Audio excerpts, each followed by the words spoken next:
Hello बच्चों, let's read this question. The question says, which of the following is correct regarding changes in the muscle fiber from relaxed to maximally contracted state in the given figure? इसमें हमें बताना है कि जब muscle fibre relax होते हैं और उसके बाद वो बहुत ज्यादा कॉन्ट्रैक्ट हो जाते हैं तो उस टाइम पर क्या क्या चेंजेस आती हैं, जैसे कि इस फिगर में दिखाया हुआ है. So option A, the length of the thick and thin myofilaments has changed. Thick and thin myofilaments की लेंथ बदल जाती है.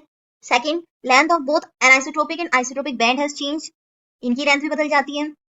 Next, the myosin cross bridges move on the surface of actin and the thin and thick myofilaments slide past each other. जो myosin cross bridges होते हैं वो actin के surface पर मूव करते हैं और दोनों ही थिन एंड थिक मायोफिलामेंट्स एक दूसरे पर स्लाइड करते हैं. और is it fourth, length of the sarcomere remains same. Sarcomere की लेंथ सेम रहेगी. So the key concept is muscle contraction.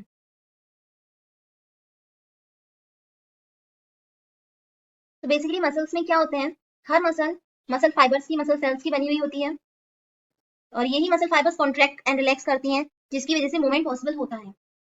So it means muscle contains muscle fibers and these muscle fiber contains myofibrils.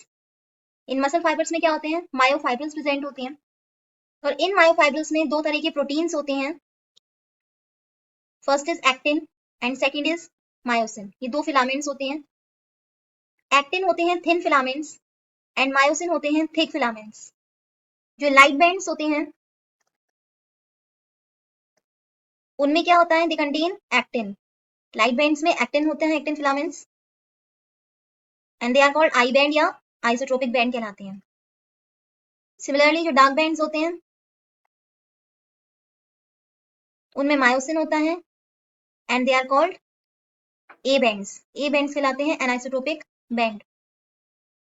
Both actin and myosin they are arrange parallel to each other. एक दूसरे के parallel होती हैं ये centre में जो दिख रही है this is called Z line. Z line कहलाती है ये. और जो एक्टिन एंड मायोसिन फिलामेंट्स होते हैं they are attached to the Z line. ये सब किससे अटैच होते हैं, जेड लाइन से अटैच. और ये जो पोर्शन है दो जेड लाइंस के बीच का दिस इज कॉल्ड सार्कोमियर. इसी को क्या कहते हैं, सार्कोमियर कहते हैं. It is the functional unit of contraction.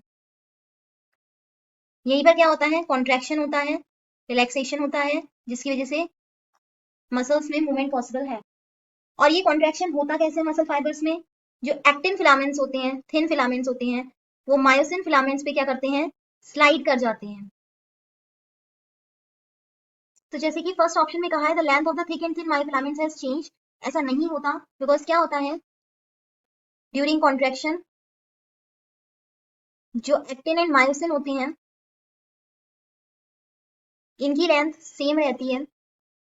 बस होता क्या है, एक्टिन फिलामेंट्स मायोसिन पर स्लाइड करेंगे, लेंथ इनकी सेम रहेगी. जो मायोसिन फिलामेंट्स होते हैं उनमें छोटे छोटे हैंड्स होते हैं that are called cross bridges.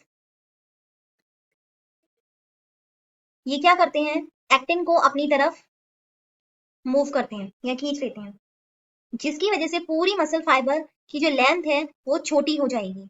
तो मसल फाइबर लंबी थी क्योंकि एक्टिन मायोसिन के ऊपर स्लाइड कर रहा है तो मसल फाइबर की लेंथ क्या हो गई, कम हो गई. एक्टिन मायोसिन की लेंथ कम नहीं होती और इसी एक्टिन के स्लाइड होने की वजह से क्या होता है, कॉन्ट्रैक्शन होता है. सो जैसे ही एक्टिन मायोसिन एक दूसरे पर स्लाइड करेंगे तो ये जो सार्कोमियर की लेंथ है वो भी क्या हो जाएगी, छोटी हो जाएगी जिसकी वजह से कॉन्ट्रैक्शन होगा. सो सार्कोमियर की लेंथ सेम रहती है, ऐसा नहीं है, उसकी लेंथ डिफरेंट होती है, डिक्रीज हो जाती है, कम हो जाती है. ऑप्शन बी में कहा है कि एनाइसोट्रोपिक एंड आइसोट्रोपिक बैंड की लेंथ भी चेंज हो जाएगी. It is also incorrect. Why, because जो आइसोट्रोपिक आई बैंड होगा वो तो डिक्रीज होगा, उसकी लेंथ डिक्रीज हो जाती है. वाइल ए बैंड जहां पर एक्टिन एंड मायोसिन होते हैं उनकी सेम लेंथ रहती है, वो डिक्रीज नहीं होती, वो चेंज नहीं होती. नेक्स्ट है the myosin cross bridges move on the surface of actin and thin and thick myofilaments slide past each other. It means actin filaments myosin filaments पर स्लाइड करते हैं और मायोसिन में क्या होते हैं, छोटे छोटे क्रॉस ब्रिजेस होते हैं. So this is correct. So the final answer is C, that is the myosin cross bridges move on the surface of actin and the thin and thick myofilaments slide past each other. Hope you understood it well. Best of luck.